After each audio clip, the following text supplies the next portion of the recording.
नमस्कार। हमारे विशेष कार्यक्रम जनादेश 2024 में आप सभी का बहुत बहुत स्वागत है। मैं हूं लालचंद्र सिंह। जनादेश यानी लोकसभा चुनावों की स्पष्ट और बिल्कुल निष्पक्ष खबरें। 4 चरणों में अब तक कुल 379 सीटों पर मतदान तो पूरा हो चुका है और बाकी बचे 3 चरणों के लिए प्रचार जोरदार ढंग से जारी है। तो प्रधानमंत्री नरेंद्र मोदी ने आज उत्तर प्रदेश में ताबड़तोड़ रैलियां की।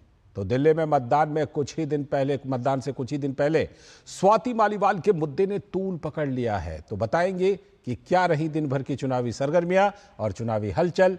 साथ ही जानेंगे कि दिन भर क्या चले बयानों के तीर और समीकरण किस ओर कर रहे हैं इशारा। तो आइए शुरू करते हैं अपना खास कार्यक्रम जनादेश 2024। लेकिन सबसे पहले नजर चुनावी सुर्खियों पर। प्रधानमंत्री नरेंद्र मोदी ने उत्तर प्रदेश के लालगंज, जौनपुर, भदोही और प्रतापगढ़ में चुनावी जनसभा को किया संबोधित। विपक्ष पर तुष्टीकरण की राजनीति करने का लगाया आरोप। कहा कोई सीएए नहीं खत्म कर सकता। हजारों शरणार्थी परिवार अनाथ की तरह रह रहे हैं, अब उनके पास होगी पहचान। आम आदमी पार्टी की सांसद स्वाति मालीवाल से बदसलूकी के मामले पर गरमाई राजनीति। बीजेपी ने आरोपी विभव कुमार के साथ दिखने और केजरीवाल की खामोशी पर उठाए सवाल। कांग्रेस ने बताया अंदरूनी मामला। महिला सुरक्षा को लेकर इंडी गठबंधन के दोहरे रवैये पर बीएसपी सुप्रीमो मायावती ने किया करारा प्रहार। बीजेपी के दिग्गजों का धुआंधार प्रचार। जेपी नड्डा ने भुवनेश्वर में किया रोड शो। ओडिशा में कई जनसभाओं को किया संबोधित। तो अमित शाह ने बिहार के सीतामढ़ी और मधुबनी में भरी हुंकार। तो कौशाम्बी में योगी आदित्यनाथ ने की जनसभा। विपक्षी दलों के दिग्गजों ने भी प्रचार में झोंकी ताकत। कांग्रेस अध्यक्ष मल्लिकार्जुन खड़गे ने ओडिशा में किया प्रचार। तो प्रियंका गांधी ने रायबरेली में की रैली। लखनऊ में अखिलेश यादव और अरविंद केजरीवाल ने की संयुक्त प्रेस वार्ता। 4 चरणों के चुनाव के बाद पश्चिम बंगाल की मुख्यमंत्री ममता बनर्जी के बदले सुर। केंद्र में इंडी गठबंधन की सरकार बनने पर बाहर से समर्थन देने का किया ऐलान। तो कांग्रेस के अधीर रंजन चौधरी ने कहा ममता बनर्जी पर भरोसा नहीं।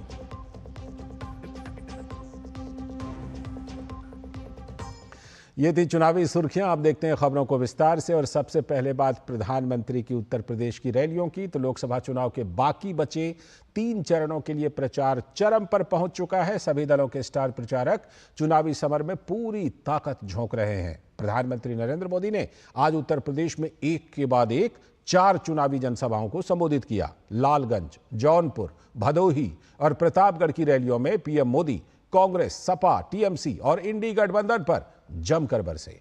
पीएम ने विपक्ष पर तुष्टीकरण की राजनीति का आरोप लगाया और कहा कि कोई भी सीएए को खत्म नहीं कर सकता। पीएम मोदी ने राहुल गांधी और अखिलेश यादव पर तंज कसते हुए कहा कि महलों में पैदा होने वाले इन शहजादों को ना तो मेहनत की आदत है और ना ही नतीजे लाने की।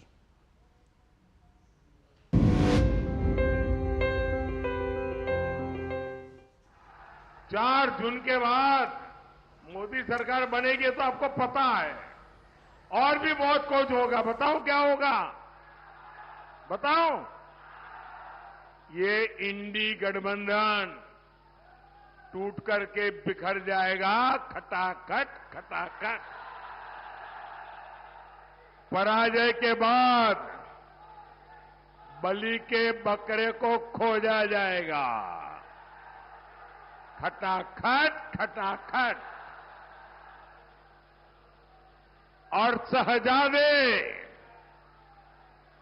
चाहे वो लखनऊ वाले शहजादे हो या दिल्ली वाले, ये शहजादे गर्मी की छुट्टियों पर विदेश निकल जाएंगे। खटाखट खटाखट।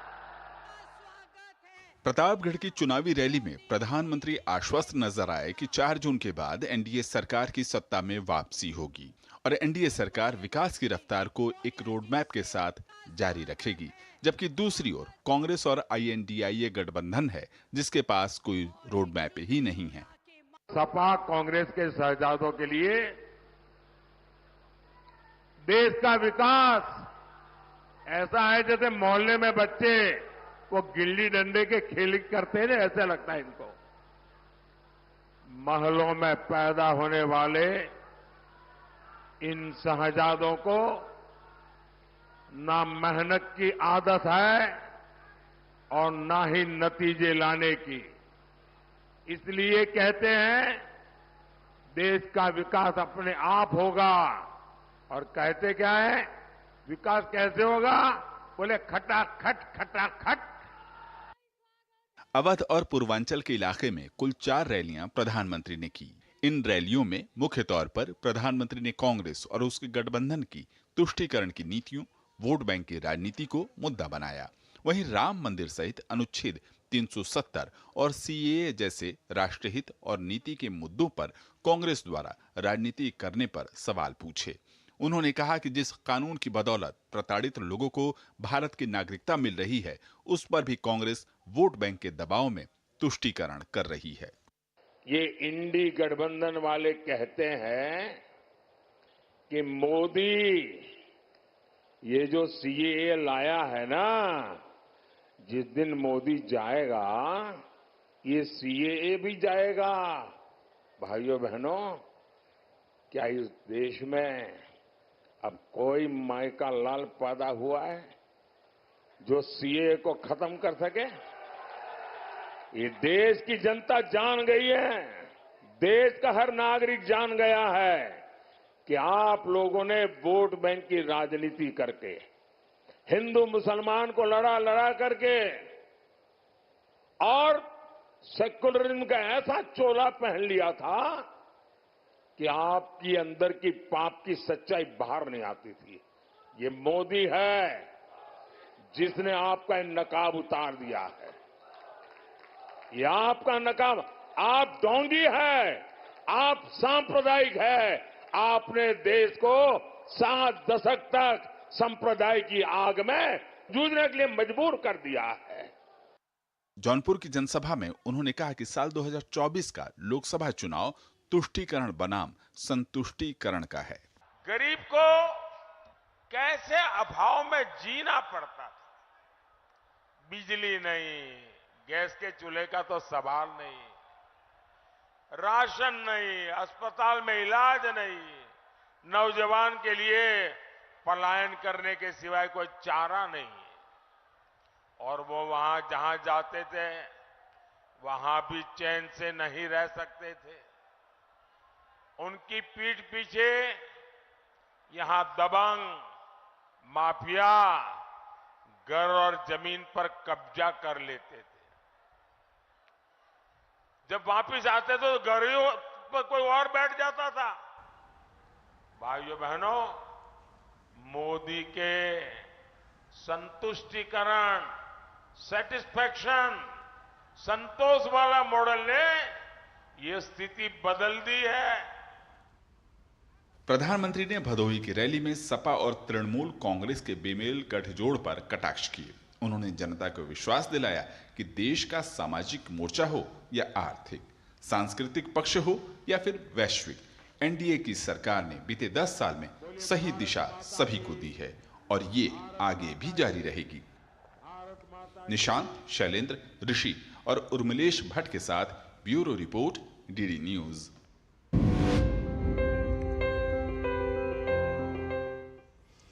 तो प्रधानमंत्री ने आज उत्तर प्रदेश में ताबड़तोड़ रैलियां की हैं और ये 4 जनसभाएं, वो भी एक राज्य में, उत्तर प्रदेश में। इसी पर जानकारी देने के लिए हमारे साथ वाराणसी से हमारे संवाददाता ऋषि कुमार और आजमगढ़ से निशांत राय, 2 संवाददाता हमारे साथ जुड़ चुके हैं। मैं पहले ऋषि के पास चलता हूं। ऋषि, आज सुपर गुरुवार प्रधानमंत्री का और बिल्कुल तुष्टीकरण पर, सांप्रदायिकता पर बिल्कुल फ्रंट फुट पर खेलते हुए नजर आए प्रधानमंत्री नरेंद्र मोदी आज अपने संबोधनों में। बिल्कुल लालचंद, देखिए जिस तरीके से प्रधानमंत्री नरेंद्र मोदी ने जब से वाराणसी में अपना नामांकन पर्चा भरा है, उसके बाद उनका पूरा जो कहते हैं कि जो गोल पोस्ट है वो पूरी तरीके से उन्होंने चेंज करके पूर्वांचल की ओर उसका रुख कर दिया है। और प्रधानमंत्री मोदी जानते हैं कि वाराणसी में उनके रहने से क्या फर्क पड़ता है और उसके बाद जब वो वाराणसी के आसपास के इलाकों में जनसभाएं करते हैं तो उसका क्या फर्क पड़ता है। एक तरीके से पूरे इलाके को मथने का काम उन्होंने आज से शुरू किया है और एक ही इलाके में, ये बहुत ज्यादा दूरियां नहीं थी। एक तरफ जहां जौनपुर में थी तो दूसरी भदोही में थी। ये सब वाराणसी के आसपास के हैं और कुछ अवध के इलाके में भी जैसे उन्होंने सभाएं की। जो महत्वपूर्ण बात यह है कि इस पूरे के पूरे अपने जन अभियान के दौरान प्रधानमंत्री मोदी ने दो चीजों को स्पष्ट किया। एक तो उन्होंने इस बात का लोगों को आश्वस्त किया कि उनकी सरकार आ रही है और अगर आ रही है तो क्या क्या करेगी, ये खाका उन्होंने जनता के सामने रखा। दूसरा, उन्होंने ये जो विपक्ष है उसको एकदम से सीधे निशाने पर लिया है और कहीं से भी उन्हें गुंजाइश नहीं छोड़ी है उनकी किसी भी गलती का या उनके द्वारा जो रणनीति बनाई गई है उसको एक्सपोज करने की। अगर हम बात करें भदोही में, तो मैं खुद हैरान था कि किस तरीके से प्रधानमंत्री ने आज कनेक्ट किया कि जो पिछली बार के चुनाव में एक बुआ और बबुआ का कंसेप्ट था और प्रधानमंत्री मोदी ने इस बार उसको भदोही में भी उसको लागू कर दिया और कहा कि पिछली बार ये जो बबुआ थे किसी और बुआ को लेके आए थे और जब वहां ये फेल हो गए तो दूसरी बुआ लेकर आए हैं। लेकिन उन्होंने उस पूरे घटनाक्रम को जिस तरीके से विपक्ष के ऊपर हमलावर होकर कहा कि ये तुष्टीकरण की राजनीति या एक वर्ग को लाभ देने की राजनीति तक ये लोग सीमित हैं, इस तरीके से लगता है कि उनके जो होमवर्क है, उनकी जो भाषण शैली है, उसमें जो विपक्ष है वो सीधे तौर पर निशाने पर होता है और जब वो विपक्ष पर निशाना साधते हैं तो जनता भी उनको चेयर अप करती है और समर्थन करती है। बिल्कुल बिल्कुल। और वो नजारा देखा जो कि आज 4 की 4 बिल्कुल ताबड़तोड़ रैलियां प्रधानमंत्री की हुई। निशांत हमारे साथ आजमगढ़ से जुड़े हुए हैं। निशांत, जिस तरह से प्रधानमंत्री ने खास तौर पर CAA का जिक्र किया, हम जानते हैं कि जो पहली खेप नागरिकता की है वो CAA के तहत मिल चुकी है और ममता बनर्जी ने कहीं ना कहीं अपना टोन डाउन किया है CAA को लेकर। बोला है कि ठीक है, जब केंद्र में सरकार बनेगी तभी तो कर सकते हैं। प्रधानमंत्री ने आज इस मुद्दे को प्रमुखता के साथ CAA को उठाया और कौन कौन सी बड़ी बातें कही? देखिए, प्रधानमंत्री का सबसे पहले मैं बताऊं कि आज के लालगंज का जो उनका दौरा था वो विशेष क्यों था। लालगंज लोकसभा बीजेपी 2014 में जीती थी जब मोदी लहर पूरे देश में थी, लेकिन 2019 में बीजेपी को इस पर हार का सामना करना पड़ा और प्रधानमंत्री जब लालगंज आए तो इन्होंने 2 लोकसभा के लिए आज वोट मांगे। पहला लालगंज लोकसभा, दूसरा आजमगढ़ लोकसभा। आजमगढ़ लोकसभा भी बीजेपी 2019 में हारी, 2014 में भी हारी और आजमगढ़ की लोकसभा की अगर बात की जाए तो यहां से जो है दिनेश लाल यादव को इस बार बीजेपी ने उतारा है। हालांकि उपचुनाव में दिनेश लाल यादव यहां पर जीत कर आए थे। ये दोनों ऐसे लोकसभा हैं जो कि पूरी तरीके से समाजवादी पार्टी का गढ़ कहा जाता है और ऐसे में यहां पर अगर बीजेपी मजबूती के साथ आती है, हालांकि लालगंज लोकसभा की बात की जाए तो 2019 में यहां बसपा ने ये सीट निकाली थी। संगीता आजाद जो बसपा से सांसद हुआ करती थी, उन्होंने फिलहाल बीजेपी की सदस्यता ले ली और आज मन संचालन की जिम्मेदारी भी संगीता आजाद को दी गई थी, यानी एक मैसेज देने की कोशिश की गई थी।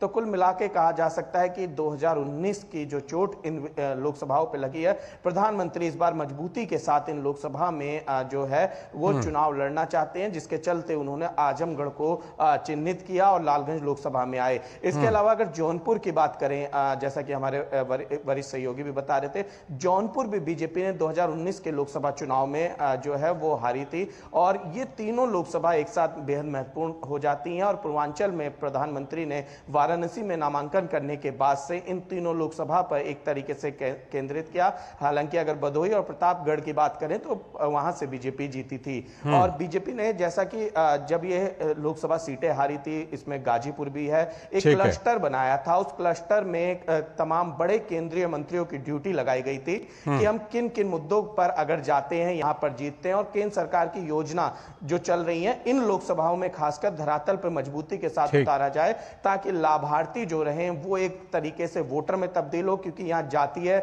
जो समीकरण है वो कहीं ना कहीं बीजेपी के मुफीद नहीं जाते हैं। इसके चलते बीजेपी लाभार्थियों के दम पर चुनाव लड़ने जा रही है और प्रधानमंत्री नरेंद्र मोदी ने इन तमाम मुद्दों को छुआ है। और रही बात CA NRC जैसे मुद्दे की, CA के मुद्दे की, तो लालगंज लोकसभा में जो जातीय समीकरण है वो कहीं ना कहीं परेशान करता है बीजेपी को। आजमगढ़ में जो जातीय समीकरण है वो परेशान करता है और जातीय समीकरण टूटेगा तो लाभार्थियों के मुद्दे से टूटेगा, राष्ट्रव्यापी मुद्दों से टूटेगा। और प्रधानमंत्री ने उन मुद्दों को लगातार छुआ, यहां तक कि उन्होंने राम मंदिर का भी जिक्र किया, उन्होंने द्वारका का भी जिक्र किया, और कांग्रेस ने किस तरीके से मजाक बनाया और अखिलेश यादव पे ये कटाक्ष करते हुए कहा कि अखिलेश यादव खुद को यदुवंशी मानते हैं और उसके बावजूद मेरा अपमान किया जा रहा था क्योंकि मैंने द्वारका में पूजा की थी। ठीक, लौटता हूं। ऋषि, आज अभी आप पुरानी बुआ और नई बुआ का जिक्र कर रहे थे, तो आज मायावती जी ने, बीएसपी सुप्रीमो ने, स्वाति मालीवाल के मुद्दे पर हमला बोला है, विपक्षी गठबंधन पर, इंडी गठबंधन पर। और इससे पहले क्या घटना घटी कि अरविंद केजरीवाल बिल्कुल सवालों पर वहां खामोश रहे। ये मुद्दा जो है वो कहीं ना कहीं जो विपक्षी गठबंधन है उसको सिर्फ दिल्ली ही नहीं बल्कि उत्तर प्रदेश में भी इस पर वो लपेटे में है, घेरे में है, वहां भी उसको जवाब देना पड़ रहा है। बिल्कुल, देखिए जिस तरीके से उत्तर प्रदेश की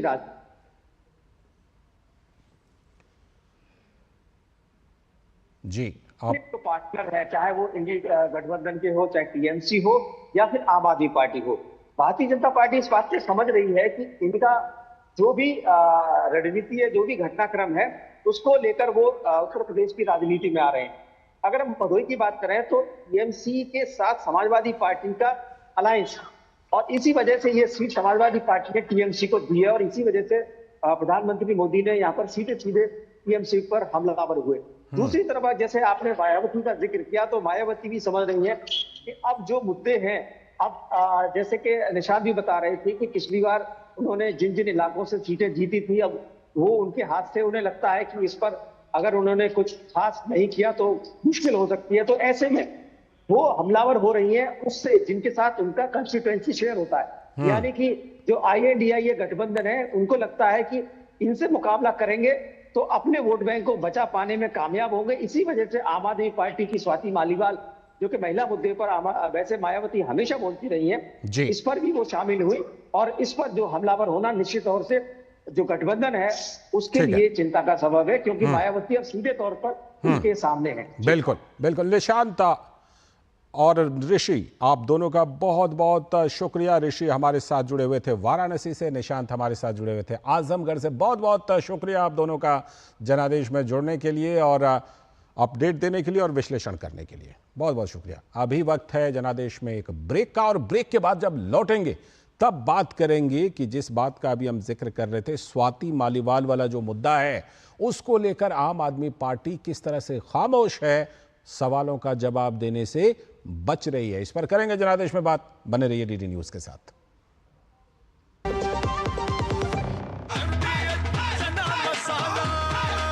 अब छोलिया हो या लोबिया, सफेद चने या काले चने, सब कुछ मजेदार बने।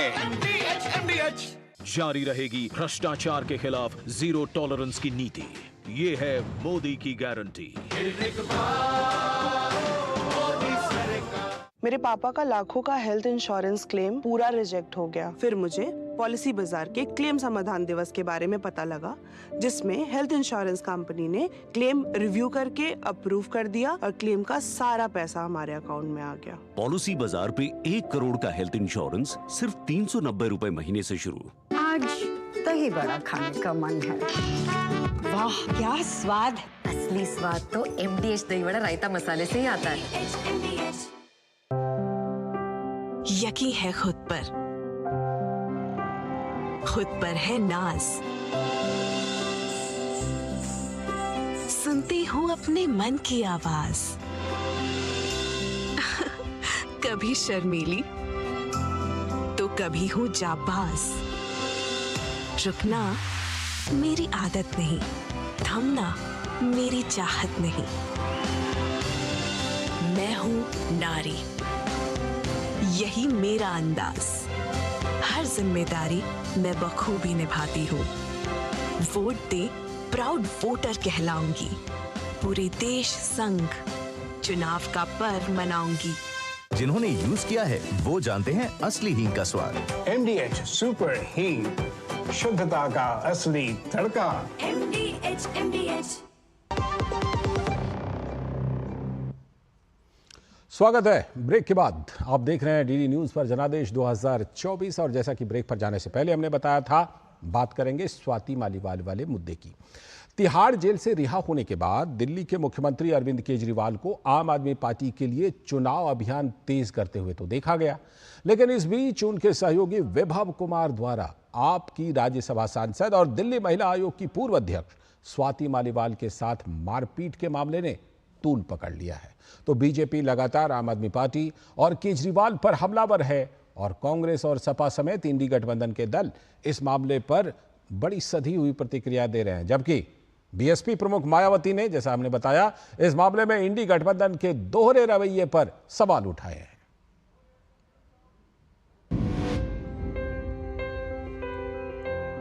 दिल्ली में लोकसभा चुनाव के छठे चरण के चुनाव से पहले दिल्ली महिला आयोग की पूर्व अध्यक्ष और आम आदमी पार्टी की राज्यसभा सांसद स्वाति मालीवाल के साथ बदसलूकी का मामला गर्मा गया है। इस मामले में दिल्ली शराब घोटाला मामले में सशर्त अंतरिम जमानत पर रिहा आम आदमी पार्टी के संयोजक और दिल्ली के मुख्यमंत्री अरविंद केजरीवाल भी घिरते नजर आ रहे हैं, क्योंकि स्वाति मालीवाल के साथ मारपीट सीएम आवास पर हुई है और आरोप लगा है उनके पीएस विभव कुमार पर, जो लखनऊ एयरपोर्ट पर उनके साथ देखे गए। केजरीवाल सपा प्रमुख अखिलेश यादव के साथ साझा प्रेस कॉन्फ्रेंस के लिए लखनऊ पहुंचे थे, लेकिन जब प्रेस कॉन्फ्रेंस में स्वाति मालीवाल से जुड़ा सवाल पूछा गया तो केजरीवाल न सिर्फ असहज नजर आए बल्कि इस मुद्दे पर चुप्पी भी साध ली। तो अखिलेश यादव और संजय सिंह बचाव में उतर आए। अरविंद जी, स्वाति मालीवाल के मामले में अभी तक आप कुछ बोले नहीं है। आपकी ओर से आपके साथ में स्वाति मालीवाल के मामले में अभी तक, अरे उससे ज्यादा जरूरी और चीजें भी हैं, कागज हम निकाल लिए। इस पर राजनीतिक खेल ना खेलें, मैं सिर्फ इतना कहना चाहता हूँ। स्वाति मालीवाल के साथ बदसलूकी और मारपीट मामले को लेकर बीजेपी लगातार आम आदमी पार्टी और केजरीवाल पर हमलावर है। बीजेपी प्रवक्ता गौरव भाटिया ने केजरीवाल पर स्वाति मालीवाल को जबरन चुप कराए जाने का आरोप लगाया है, तो वहीं भाजपा प्रवक्ता शहजाद पूनावाला ने सवाल उठाया कि आखिर केजरीवाल विभव कुमार को सजा देने की बजाय साथ में घूम क्यों रहे हैं। दिल्ली भाजपा अध्यक्ष वीरेंद्र सचदेवा ने कहा कि झूठ, मक्कारी और धोखा आम आदमी पार्टी के चरित्र में दिखाई देता है। सवाल ये उठता है, क्या स्वाति मालीवाल जी को जबरन दबाव बना के कहीं पे रखा हुआ है? जेल सीएम, बेल सीएम बनता है, 4 जून को फेल सीएम बनेगा। 30-32 घंटों के बाद संजय सिंह आकर एक स्टेटमेंट देते हैं कि सख्त कार्रवाई होगी, और ये सख्त कार्रवाई कि आप विभव कुमार को लेकर घूम रहे हैं। इसका मतलब हमला विभव कुमार ने नहीं किया, हमला मुख्यमंत्री ने ही करवाया, अरविंद केजरीवाल ने ही करवाया। और सवाल ये बनता है, इसीलिए तो संरक्षण दिया जा रहा है, इसीलिए एफआईआर नहीं की जा रही। लखनऊ एयरपोर्ट पर संजय सिंह भी है, अरविंद केजरीवाल भी है और विभव भी है। मतलब वही झूठ, मक्कारी और धोखा जो आम आदमी पार्टी के चरित्र में है, वो इस बार फिर दिखाई देता है। आम आदमी पार्टी में भी स्वाति मालीवाल के साथ बदसलूकी के मुद्दे पर मतभेद उभर आए हैं। पार्टी के पूर्व विधायक और आप नेता नितिन त्यागी ने कहा कि पार्टी में अन्याय के खिलाफ आवाज उठाने की शायद अब किसी में हिम्मत नहीं बची है। वहीं पार्टी के कई पूर्व सदस्यों ने भी इसे लेकर आम आदमी पार्टी को घेरा है। और आश्चर्यजनक ये था कि हमारी पार्टी के इतने क्रांतिकारी साथी कुछ नहीं बोले। हमारी इतनी बड़ी महिला विंग जो स्वाति मालीवाल को अपना आदर्श मानती है, एक का भी ये मैसेज नहीं आया कि हम स्वाति जी के साथ खड़े हुए हैं। अगर स्वाति जैसी महिला के साथ हम खड़ा नहीं हो सकते तो फिर तो हम शायद किसी के साथ खड़े नहीं हैं। हम किसी मुद्दे के साथ सच में नहीं खड़े हैं, हम पद और टिकट के लालच में पड़े हुए हैं। वहीं कांग्रेस इस पूरे मामले पर सधी हुई प्रतिक्रिया दे रही है। कांग्रेस महासचिव प्रियंका गांधी ये तो कह रही हैं कि महिलाओं के साथ कुछ भी गलत होने पर वे उनके साथ खड़ी हैं, लेकिन साथ ही इसे आम आदमी पार्टी का अंदरूनी मामला भी बता रही हैं। महिलाओं के साथ अगर कहीं भी अत्याचार हो रहा है, कुछ भी गलत होता है, तो हम उन्हीं के साथ खड़े हैं। मैं हमेशा महिलाओं के साथ ही खड़ी रहती हूँ, चाहे किसी भी पार्टी की हो। दूसरा, आपने कहा कि आम आदमी पार्टी आपस में डिस्कस करेंगे, वो उनके नेता हैं तो वो आपस में निर्णय लेंगे, ये उन पर है। बीएसपी सुप्रीमो मायावती ने महिला सुरक्षा को लेकर इंडी गठबंधन के दोहरे रवैये पर सवाल उठाए हैं। उन्होंने एक्स पर लिखा कि महिलाओं की सुरक्षा, सम्मान व उत्पीड़न के साथ ही किसी भी नेता द्वारा अन्य कोई भी गलत कार्य करने पर सख्त कार्रवाई के मामले में चाहे कोई भी पार्टी या इंडी व अन्य गठबंधन हो तो इन्हें दोहरा मापदंड नहीं अपनाना चाहिए, अर्थात इन्हें बीएसपी के शीर्ष नेतृत्व से जरूर सबक लेना चाहिए। अतः पार्टी की महिला राज्यसभा सांसद के साथ सीएम आवास में अभद्रता के गंभीर मामले पर देश की नजर है और दोषी के विरुद्ध अब तक कार्रवाई नहीं होना अनुचित है। ऐसे में राज्यसभा सभापति व महिला आयोग को भी इस घटना का समुचित संज्ञान लेने की जरूरत है। इस बीच राष्ट्रीय महिला आयोग ने केजरीवाल के पीएस विभव कुमार को समन भेजकर शुक्रवार को पेश होने के लिए कहा है। तो वहीं दिल्ली पुलिस की टीम स्वाति मालीवाल के घर भी पहुंची। इससे पहले एक अंग्रेजी न्यूज चैनल ने बुधवार शाम स्वाति मालीवाल की मां से बात की थी। इस दौरान उन्होंने कहा था कि उनकी बेटी फिलहाल बात करने की स्थिति में नहीं है, ये उसकी लड़ाई है, वो तभी बोलेगी जब सही समय होगा। लेकिन जिस तरह से इस मामले ने तूल पकड़ा है, उसने इस मामले में आम आदमी पार्टी और अरविंद केजरीवाल की भूमिका पर कई सवाल खड़े कर दिए हैं। सवाल यह भी है कि पार्टी फोरम पर आम आदमी पार्टी के सांसद संजय सिंह ने खुद उनके साथ बदसलूकी किए जाने की बात को स्वीकार कर ये कहा था कि दिल्ली के मुख्यमंत्री अपने सहयोगी विभव कुमार के खिलाफ कार्रवाई करेंगे, लेकिन अब उनके सुर भी बदले हुए नजर आ रहे हैं और वो इस पर राजनीति न करने की गुहार करते नजर आए। ऐसे में अब सबसे बड़ा सवाल आम आदमी पार्टी के जहन में यही उठ रहा है कि दिल्ली महिला आयोग की वो अध्यक्ष जिसने महिलाओं के मुद्दे को कई बार प्रखरता से उठाया है, यहाँ तक कि अपने मृत पिता पर खुद के यौन शोषण का आरोप तक लगाया, लेकिन खुद से जुड़े इस मुद्दे पर अब तक चुप क्यों हैं। जनादेश डेस्क, डीडी न्यूज।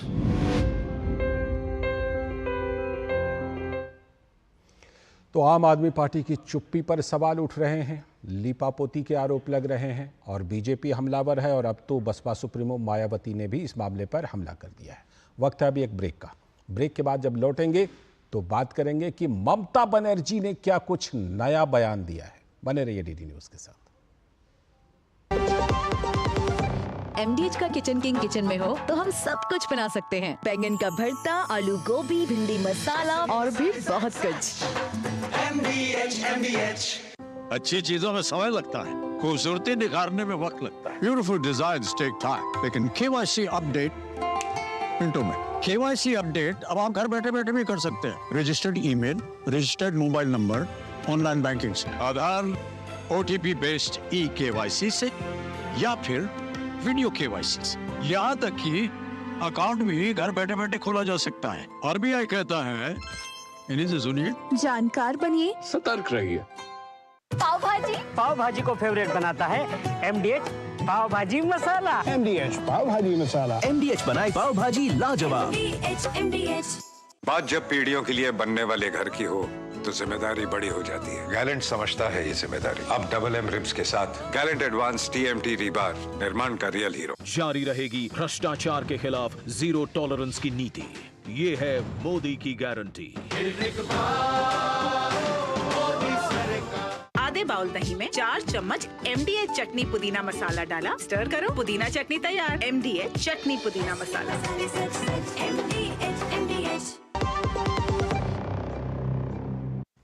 स्वागत है ब्रेक के बाद। डीडी न्यूज पर आप देख रहे हैं जनादेश और अब हम बात करने वाले हैं कि ममता बनर्जी ने कौन सा नया बयान देकर एक अलग सी गियर शिफ्ट की है।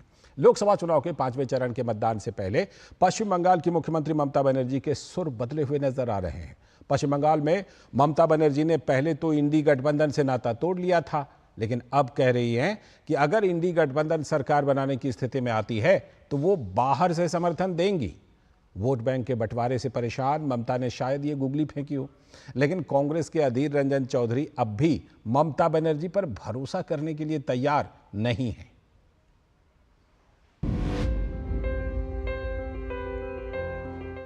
दिल्ली में बैर नहीं, बंगाल में खैर नहीं की नीति पर चलते हुए टीएमसी प्रमुख ममता बनर्जी जहां एक ओर पश्चिम बंगाल में एकला चलो का राग अलाप रही हैं, तो दूसरी ओर दिल्ली में INDIA गठबंधन को बाहर से समर्थन देने की बात कह रही हैं।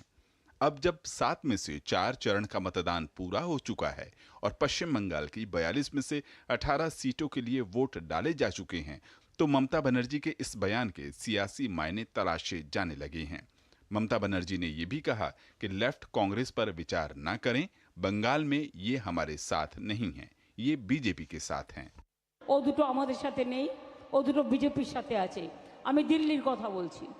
ইন্ডিয়া জোটকে নেতৃত্ব দিয়ে বাইরে থেকে সব রকম সাহায্য করে আমরা সরকার গঠন করে দেব, যাতে বাংলায় আমার মা বোনদের কোনোদিন অসুবিধে না হয়, আমার 100 দিনের কাজে কোনোদিন অসুবিধে না হয়। 100 দিনের কাজে 3 বছরে টাকা দেয়নি, বলে টাকা নেই, আর এত টাকার বিজ্ঞাপন দেওয়ার টাকা কোত্থেকে এলো? একটা বিড়ি আগে দিনে 3 বার টানতে। प्रधानमंत्री नरेंद्र मोदी ने उत्तर प्रदेश के भदोही में टीएमसी पर निशाना साधा। उन्होंने कहा कि कांग्रेस और सपा भदोही में सियासी प्रयोग कर रहे हैं और ये उत्तर प्रदेश में बंगाल की टीएमसी राजनीति का ट्रायल करना चाहते हैं। ये भदोही में सियासी प्रयोग कर रहे हैं। आप जानते हैं इनका ये प्रयोग क्या है? ये यूपी में बंगाल की टीएमसी राजनीति का ट्रायल करना चाहते हैं।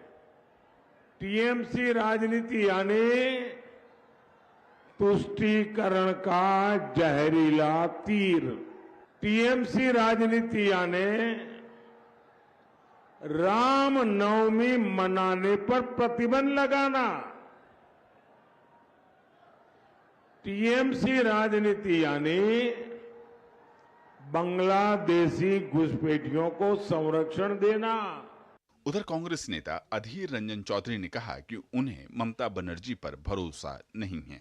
मैं उनसे भरोसा नहीं करते, गठबंधन छोड़ के भागी उन्होंने, उनकी बातों पे कोई भरोसा नहीं।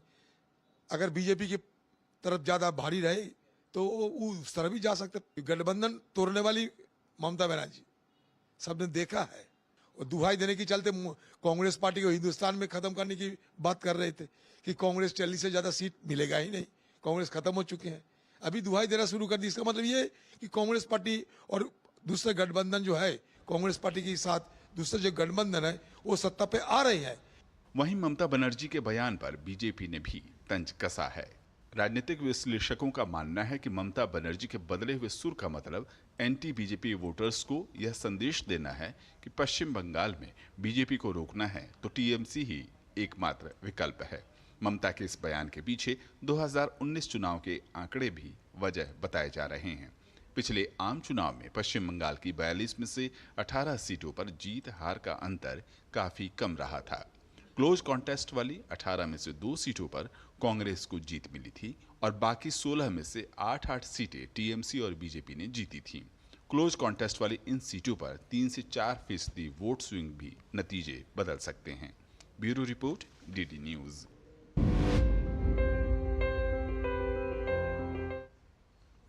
और अब हम बात करेंगे चर्चित लोकसभा सीट यानी हॉट सीट की।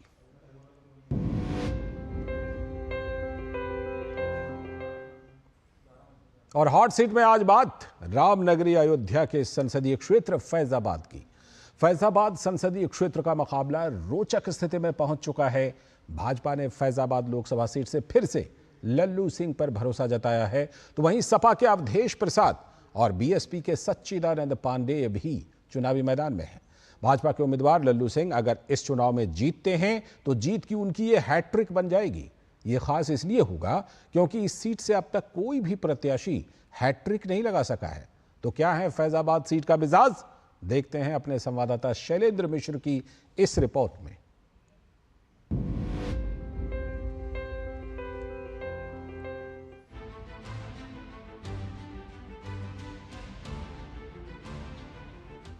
उत्तर प्रदेश की फैजाबाद लोकसभा सीट पर प्रदेश ही नहीं पूरे देश की निगाह है। अयोध्या में भगवान श्री राम के भव्य मंदिर की प्राण प्रतिष्ठा के बाद ये सीट राजनीतिक तौर पर काफी महत्वपूर्ण मानी जा रही है। राम मंदिर के मुद्दे ने देश को नई सियासी तासीर दी है। इस समय अयोध्या भी भगवान राम के रंग में रंगी हुई है। जिले का नाम भी बदलकर अयोध्या कर दिया गया है, लेकिन लोकसभा सीट अब भी फैजाबाद ही है। उधर भाजपा ने एक बार फिर लल्लू सिंह पर दांव लगाया है, जो 5 बार के विधायक और 2 बार के सांसद हैं। लल्लू सिंह अपनी जीत की हैट्रिक लगाने को बेताब हैं और इस बार वो रिकॉर्ड मतों से जीत का दावा करते नजर आ रहे हैं। दुनिया के सबसे बड़े नेता, देश के प्रधानमंत्री माननीय नरेंद्र मोदी ने जो गरीब कल्याण की योजना चलाया, जो पूरे देश में विकास के काम किए, उत्तर प्रदेश में जो कानून व्यवस्था की स्थिति है, भव्य मंदिर का आज जो निर्माण हुआ, प्रभु श्री राम लला की प्राण प्रतिष्ठा हुई है और अयोध्या का जो विकास प्रारंभ हुआ है, इन सारे मुद्दों को लेकर आम आदमी के बीच में हम। वहीं इंडी गठबंधन में समाजवादी पार्टी के कोटे के तहत आई इस सीट पर 9 बार के विधायक अवधेश प्रसाद ताल ठोक कर खड़े हैं। सपा सरकार में पूर्व मंत्री रहे अवधेश प्रसाद बदलाव के नाम पर अपनी जीत का दावा कर रहे हैं। मुद्दा तो आज देश को बचाने का है और इस देश में लोकतंत्र को बचाने का है। हमारी पार्टी सरकार बनेगी तो इस देश में जातीय जनगणना प्राथमिकता के आधार पर कराया जाएगा, जिससे देश के सभी लोगों को अपना अधिकार मिल जाए। राम मनोहर लोहिया, कुंवर नारायण और राम प्रकाश द्विवेदी की जन्मभूमि में पिछले लोकसभा चुनाव से अब तक काफी बदलाव आ चुका है। स्थानीय लोगों के मुताबिक यहाँ एयरपोर्ट, नया रेलवे स्टेशन, चौड़ी सड़कें और डिजाइनर लाइटें सभी इस बदलाव के विविध आयाम पेश कर रहे हैं। चर्चा हो रही है, लड़ाई दोनों की बढ़िया होगी, दोनों लोग ही लड़ेंगे, सपा से भी और भाजपा से भी। रोजगार बढ़ा है, लोगों का काम बढ़ा है, पब्लिक का आना हुआ है, यहाँ पे अच्छे से लोग कमा रहे हैं, बढ़िया पैसा कमा रहे हैं। यहाँ अयोध्या में तो बहुत सारा बदलाव आ गया है।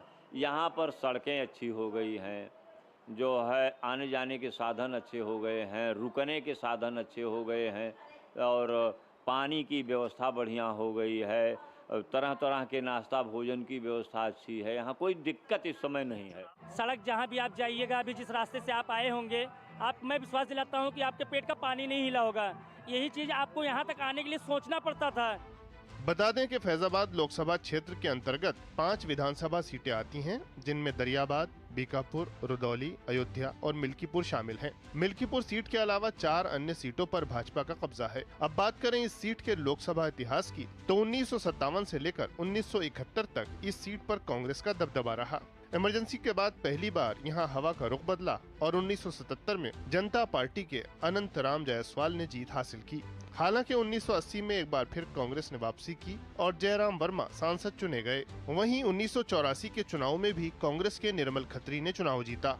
1989 में भारतीय कम्युनिस्ट पार्टी के मित्रसेन यादव सांसद चुने गए। 1991 और 1996 में भाजपा के विनय कटियार यहां से सांसद बने। 1998 के चुनाव में मित्रसेन यादव ने सपा के टिकट पर जीत दर्ज की। अगले ही साल 1999 में हुए लोकसभा चुनाव में भाजपा के विनय कटियार ने फिर से जीत हासिल की। बदलाव का यह दौर चलता रहा और मित्रसेन यादव 2004 में बसपा के टिकट पर चुनाव जीतकर सांसद बने, जबकि 2009 में कांग्रेस के निर्मल खत्री ने यहां से जीत दर्ज की। उसके बाद 2014 और 2019 में भाजपा के लल्लू सिंह इस सीट से सांसद चुने गए। अब देखना दिलचस्प होगा कि 4 जून को आखिर किस उम्मीदवार की किस्मत पर जीत का सेहरा सजता नजर आएगा। हम प्रतिक्रिया देख रहे हैं, अयोध्या में लोगों से उनकी राय जान रहे हैं। इस तरह से हम अलग अलग जगह जाकर लोगों से उनके मुद्दों पर बात करते हैं। लोकसभा चुनाव में क्या मुद्दा है, इस बारे में जानने की कोशिश करते हैं। कैमरामैन कमलेश कुमार के साथ शैलेंद्र मिश्र, डीडी न्यूज, अयोध्या।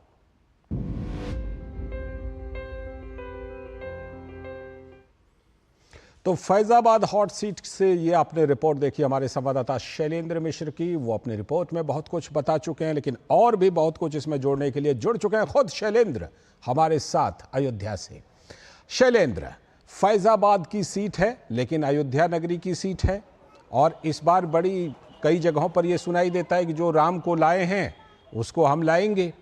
तो ऐसे में, और विकास की आपने तस्वीरें भी दिखाई, बहुत बदली हुई तस्वीरें हैं, ये सारी चीजें क्या वहां पर एक नया जो हैट्रिक वाला रिकॉर्ड है उसको बनाने में मदद करेगी, या फिर जो दूसरे उम्मीदवार हैं इंडी गठबंधन के वो चुनौती देने की स्थिति में है?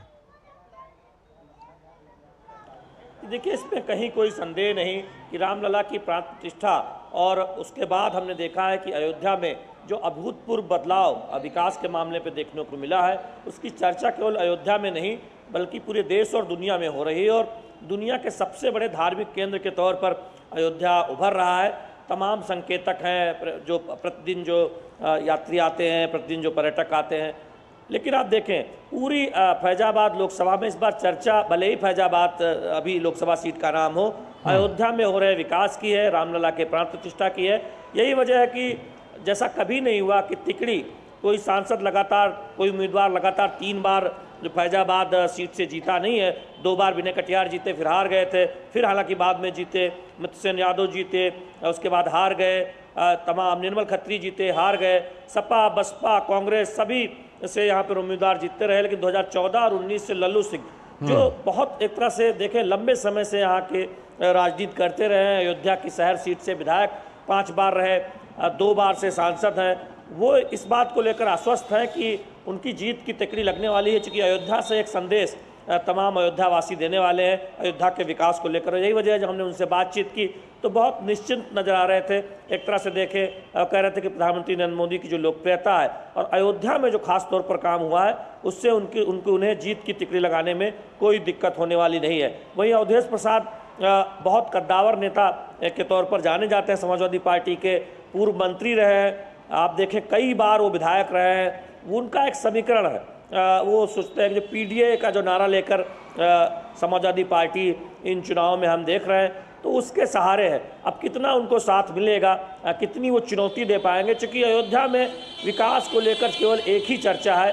पूरी अयोध्या, पूरा फैजाबाद राम लला की प्राण प्रतिष्ठा के बाद हुए विकास को लेकर चर्चा में है और लोग उसी मुद्दे पर बात कर रहे हैं, उसके इतर कोई कुछ और बात नहीं कर रहा। तो ऐसे में बीजेपी को लगता है कि उसकी राह बहुत आसान होने जा रही है। अयोध्या वैसे भी एक ऐसी नगरी है जहां से बीजेपी की राजनीति का एक संकेत मिलता है। शैलेंद्र, जो अयोध्या की बातें आप बता रहे हैं, वहाँ की जो तस्वीरें हमें और हमारे दर्शकों को दिखा रहे हैं, तो मुझे लगता है कि शायद अयोध्या उन सीटों में शामिल है जहां ज्यादातर लोग जो वोट करेंगे वो पॉजिटिव वोट होंगे। जी देखिए, अब निश्चित तौर पर जब विकास के अभूतपूर्व काम होते हैं तो उसका एक प्रभाव दिखता है। कुछ अपने समीकरण जरूर हैं। आप देखिए कि जब कोई राजनीतिक दल मैदान में उतरता है तो सारी संभावनाओं को देखकर चलता है। यही वजह है कि आप देखें, यहाँ पर जब चुनाव हुआ था राज्यसभा का, तो समाजवादी पार्टी से चुनकर आए अभय सिंह, वो बीजेपी के साथ नजर आए थे। इसी अयोध्या फैजाबाद लोकसभा में एक विधानसभा है गोसाईगंज, वहाँ से वो विधायक हैं, अब हम जानते हैं कि बीजेपी के साथ आ गए हैं। तो स्थानीय समीकरण भी आप देखें कि बीजेपी के मजबूत हुए हैं। तमाम कद्दावर नेता एक तरह से देखें वो बीजेपी के साथ हैं। लेकिन ये जरूर है कि सकारात्मक वोटिंग देखने को मिल सकती है, इस लिहाज से कि बीजेपी के मजबूत गढ़ के तौर पर 2014 से जाना जाता रहा है अयोध्या। और उसके पहले भी आप देखें, विनय कटियार यहाँ से 3 बार जीत चुके अलग अलग समय में, लल्लू सिंह खुद 5 बार विधायक रहे। तो ऐसे में जब रामलला की प्राण प्रतिष्ठा हुई और उसके बाद अभूतपूर्व विकास के काम उससे पहले जो शुरू हुए थे वो अयोध्या में हर जगह दिखाई देते हैं, तो उससे एक अवसर बढ़ा है। केवल अयोध्या के लोगों के लिए नहीं, फैजाबाद लोकसभा में तमाम लोग देखें तो उस अवसर का फायदा पा रहे हैं। तो निश्चित तौर पर इसीलिए बीजेपी आश्वस्त नजर आती है इस सीट को लेकर। ठीक, बहुत बहुत शुक्रिया शैलेंद्र जुड़ने के लिए और अयोध्या की लगभग पूरी तस्वीर हमें दिखाने और बताने के लिए बहुत बहुत शुक्रिया आपका। वक्त है एक और ब्रेक का, और ब्रेक के बाद हम आपको जो लगातार दिखाते हैं जनादेश प्रोग्राम में, बयानों के तीर एक तरफ से चलते हैं फिर दूसरी तरफ से भी चलते हैं, तो वो हम आपको दिखाएंगे बयानों के तीर सेगमेंट को। लेकिन फिलहाल वक्त है एक छोटे से ब्रेक का। जिन्होंने यूज किया है वो जानते हैं असली हींग का स्वाद। MDH सुपर हींग, शुद्धता का असली तड़का।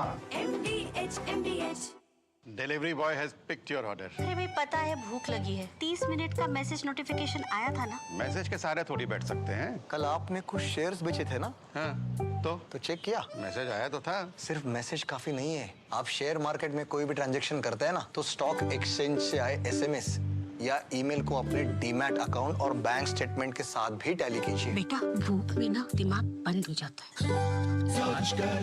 समझ कर इन्वेस्ट कर। सबका अपने घर का सपना होगा पूरा, ये है मोदी की guarantee.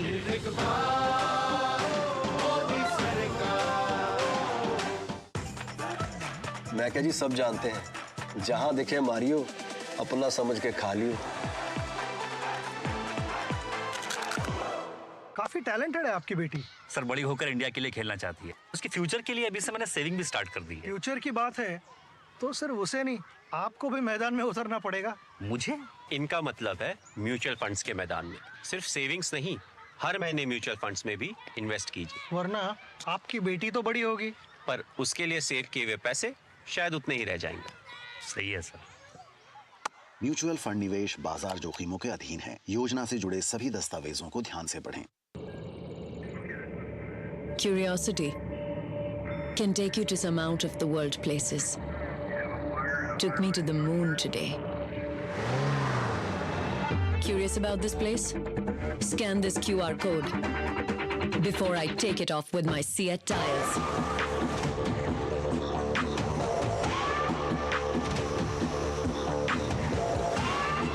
Seat, crafted for the curious. अब छोलिया हो या लोबिया, सफेद चने या काले चने, सब कुछ मजेदार बने।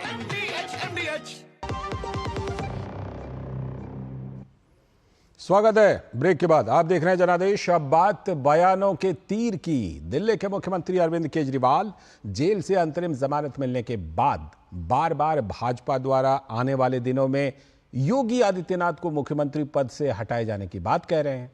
तो केजरीवाल के इस बयान पर अब मुख्यमंत्री योगी आदित्यनाथ ने भी करारा प्रहार किया है। उन्होंने कहा कि केजरीवाल की बुद्धि भी भ्रम में पड़ गई है और उन्हें मुख्यमंत्री पद का इतना लालच हो गया है कि केजरीवाल अपनी बात को मुझसे जोड़कर कह रहे हैं। योगी आदित्यनाथ जी को इन्होंने हटाने का पूरा मन बना लिया है और अगर इनकी सरकार बनी तो 2 महीने के अंदर योगी जी को भी उत्तर प्रदेश के सीएम से हटा दिया जाएगा। कभी कभी होता क्या है, जब व्यक्ति जेल में जाता है ना, उसकी बुद्धि भी पलट जाती है। और ऐसे ही आम आदमी पार्टी के अध्यक्ष दिल्ली के मुख्यमंत्री अरविंद केजरीवाल की बुद्धि भी भ्रम में पड़ गई है। और जेल क्या गए कि जेल में जाकर के उनको ये लगता है कि अब जेल के बाहर कभी नहीं आना है, तो अब उनको मुख्यमंत्री पद का इतना लालच हो गया है कि वह अपनी बात को मेरे साथ जोड़ने का प्रयास कर रहे हैं। ये जेल जाने का एक रिएक्शन है। तो बयानों के तीर और उस तीर का जवाब कह रहे हैं कि साइड इफेक्ट पड़ गया है जेल जाने का। कुछ और चुनावी खबरें देखते हैं जो कि अहम है। लोकसभा चुनाव के बीच चुनाव आयोग ने बताया कि आम चुनाव के पहले 4 चरणों में औसत मतदान 66.95% दर्ज किया गया है। तो वहीं अब तक हुए चुनाव में लगभग 97 करोड़ वोटर्स में से 45.10 करोड़ लोगों ने मतदान किया है। चुनाव आयोग ने एक बयान में मतदाताओं से आने वाले चरणों में बढ़ चढ़कर हिस्सा लेने और मतदान करने की अपील भी की है। चुनाव आयोग के अनुसार 13 मई को हुए चौथे चरण के मतदान में 69.16% वोटिंग हुई, जो 2019 के लोकसभा चुनावों की इसी चरण की तुलना में 3.65% अधिक है। लोकसभा चुनाव के तीसरे चरण में मतदान 65.69% रहा था, जबकि 2019 के आम चुनाव के तीसरे चरण में 68.4% मतदान हुआ था। तो वहीं 26 अप्रैल को हुए चुनाव के दूसरे चरण में 66.71% मतदान दर्ज हुआ, जबकि 2019 के दूसरे चरण की बात कीजिए तो 69.64% मतदान हुआ था। इसके अलावा मौजूदा लोकसभा चुनाव के पहले चरण की बात करें तो 66.14% मतदान दर्ज किया गया था, जबकि 2019 के चुनाव में पहले चरण में 69.43% वोटिंग हुई थी। तो चुनाव आयोग ने कहा है कि संसदीय चुनावों के बाकी 3 चरणों में फोकस मतदाताओं को सूचित करने, प्रेरित करने और सुविधाएं प्रदान करने पर है और राज्य के मुख्य निर्वाचन अधिकारियों को कदम उठाने के लिए कहा गया है। आगे दिखाएंगे कुछ और चुनावी खबर, लेकिन वक्त है एक और छोटे से ब्रेक का। जीरा से प्यास बुझाएं, डाइजेशन के लिए मस्त, शरीर में नमक पानी का बैलेंस बनाए।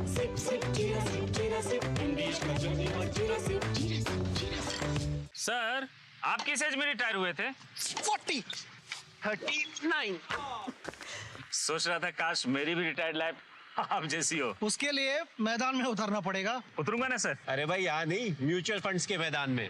Mutual funds? हर महीने इन्वेस्ट करो, फ्यूचर की तैयारी करो। करोड़ों लोग इन्वेस्ट कर रहे हैं और देश के साथ आगे बढ़ रहे हैं। सही है सर। तो आ जाओ मैदान में।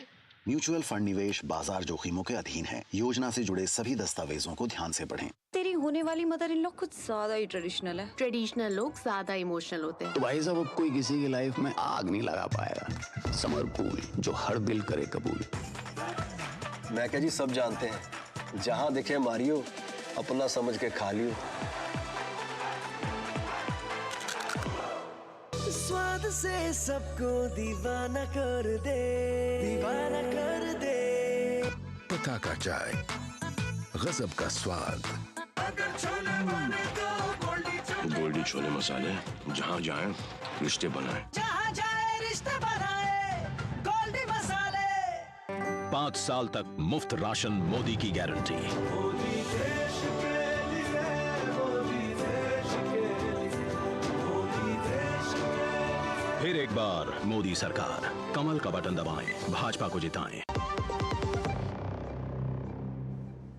स्वागत है। ब्रेक के बाद आप देख रहे हैं जनादेश और अब बात करते हैं प्रचार के धार की।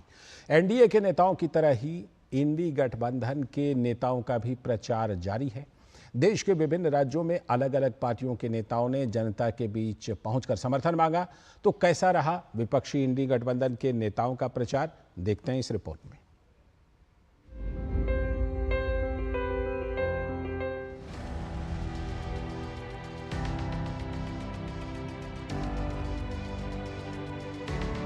लोकसभा चुनाव के लिए प्रचार जोरों पर है। विपक्षी इंडी गठबंधन के सदस्य दलों ने प्रचार में पूरा जोर लगा दिया है। इस कड़ी में कांग्रेस अध्यक्ष मल्लिकार्जुन खड़गे ने ओडिशा में प्रचार अभियान की कमान संभाली। उन्होंने प्रदेश की बीजेडी सरकार पर हमला बोलते हुए कहा कि नवीन पटनायक को सिर्फ अपनी कुर्सी से मतलब है, न कि प्रदेश की गरीब जनता से। यहाँ उड़ीसा में भीषण बेरोजगारी है, दूसरा बेतहासा महंगाई है।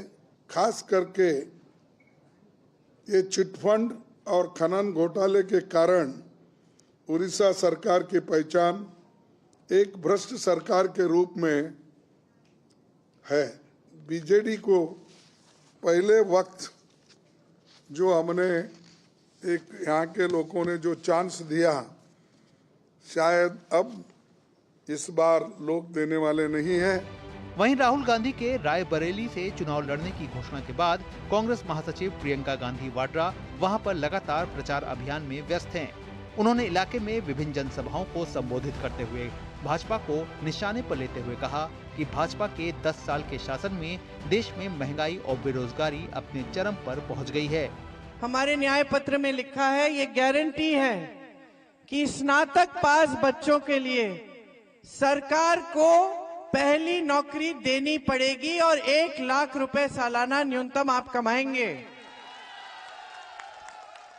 5,000 करोड़ की राशि सिर्फ इसलिए रखी जाएगी केंद्र सरकार के द्वारा कि जो नौजवान अपना छोटा कारोबार, अपना बिजनेस शुरू करना चाहता है, उसके लिए सुविधा हो।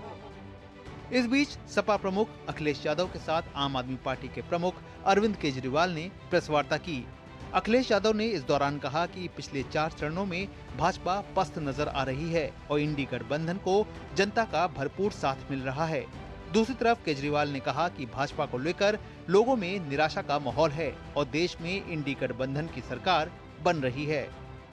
रोटी कपड़ा और मकान की तो लड़ाई हम लोग लड़ेंगे, लेकिन रोटी कपड़ा और मकान से पहले हमें संविधान बचाना है। संविधान बचेगा तो लोकतंत्र बचेगा और बाबा साहब भीमराव अम्बेडकर जी का दिया हुआ संविधान, ये हमें अधिकार, हमें न्याय दिलाता है। इन लोगों की पूरी तैयारी है, अगर ये लोग जीत गए तो संविधान को बदल के SC ST और OBC का रिजर्वेशन खत्म कर दिया जाएगा। जो आंकड़े अब देश भर से आ रहे हैं वो ये दिखा रहे हैं कि 4 जून को इंडिया गठबंधन की सरकार बनने जा रही है और NDA को और BJP को बहुत कम सीटें मिलने जा रही हैं। आरजेडी ने भी बिहार में प्रचार में ताकत झोंक दी है। पार्टी के नेता तेजस्वी यादव ने प्रदेश में विभिन्न जगहों पर जा जाकर प्रचार किया। इस दौरान उन्होंने कहा कि बिहार और झारखंड में हम बड़ी जीत की ओर बढ़ रहे हैं। देखिए, हम तो पहले से कह रहे हैं बीजेपी जो है महंगाई की माँ है और बेरोजगारी की बाप। बिहार से इनका पूरी तरीके से अब सफाया हो गया है। झारखंड में भी बहुत अच्छा माहौल है। झारखंड बिहार अगर साफ है तो समझ जाइए कि केंद्र में उनकी सरकार बनने नहीं जा रही है। उधर नेशनल कॉन्फ्रेंस के उपाध्यक्ष उमर अब्दुल्ला ने जम्मू कश्मीर की सभी सीटों पर एनडी गठबंधन की जीत का दावा करते हुए कहा कि प्रदेश के लोग हमारे पक्ष में मतदान कर रहे हैं। लेकिन इंशाल्लाह लोगों का साथ हमारे साथ है और मैं उम्मीद कर रहा हूं कि बाकी जो 2 सीटें हैं अनंतनाग और बारामूला की, इनमें भी नेशनल कॉन्फ्रेंस जो है अच्छी कामयाबी हासिल करेगी। इसके अलावा कर्नाटक के उप मुख्यमंत्री डीके शिव कुमार भी इंडी गठबंधन के प्रत्याशियों के लिए लखनऊ में प्रचार करते दिखे। वहीं उत्तर पूर्व दिल्ली सीट से कांग्रेस प्रत्याशी कन्हैया कुमार ने भी रोड शो कर लोगों से वोट देने की अपील की, जबकि कांग्रेस नेता और वाराणसी लोकसभा सीट से पार्टी के उम्मीदवार अजय राय ने इलाके में जनसंपर्क अभियान करते हुए वोट मांगे। जनादेश डेस्क, डीडी न्यूज।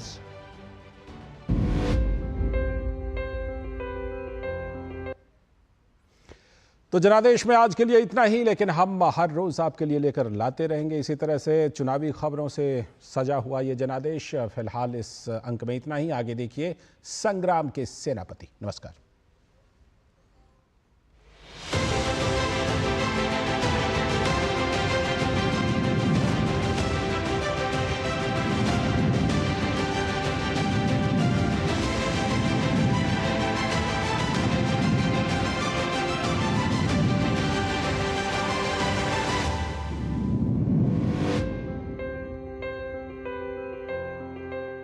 जनादेश के प्रायोजक थे MDH, बढ़िया है, शुद्ध है। MDH मिर्ची, धनिया, हल्दी, असली मसाले, सच। MDH और गैलेंट एडवांस रबर, निर्माण का रियल हीरो।